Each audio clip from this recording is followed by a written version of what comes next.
For this question, this data is given, and then 3 questions are asked. The first question asked is, what is the empirical formula? The second is, what is the molecular formula? And the third asks about the mass percentage in the original mixture. So let's start with the first question. What's the empirical formula? This is the general reaction. The hydrocarbon reacts with oxygen to make carbon dioxide and water.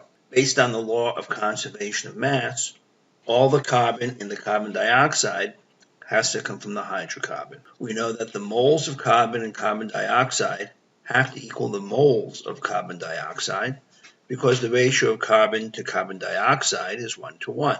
And since all the carbon in the carbon dioxide comes from the hydrocarbon, then that must equal the number of moles in the CXHY. So we take the mass of the carbon dioxide divided by the molecular weight, and we get 3/4 of a mole of carbon dioxide. So based on the above logic, we know that the original hydrocarbon contains 0.750 moles of carbon. All the hydrogen in the water comes from the hydrocarbon. The number of moles of hydrogen in the water is twice the number of moles of water because the ratio of hydrogen to water is 2:1. So twice the number of moles of water equals the moles of hydrogen in our hydrocarbon sample. We have 9/10 of a mole of water, so we have to double that, and we actually have 1.800 moles of hydrogen. So now we know how many moles of each element we have. We're already in moles, so we divide by small, the 0.750,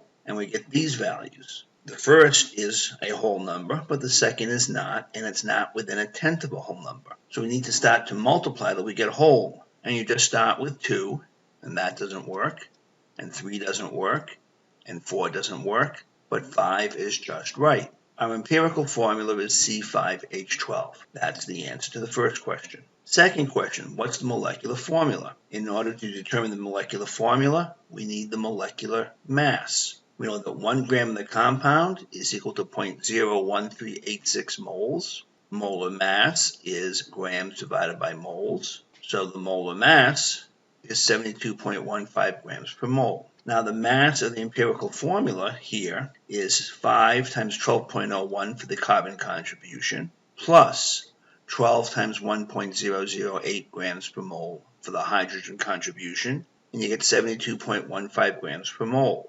Take the molar mass divided by the empirical formula mass, and you get a value of 1. So you're going to multiply all of the subscripts by 1. In this case, the empirical formula is the same as the molecular formula, which is C5H12. And so the second question is answered. On to the third question. This is the generalized equation, but now we know CXHY is actually C5H12. So now we balance the reaction to get these coefficients. We know the number of moles of the carbon dioxide and the number of moles of water.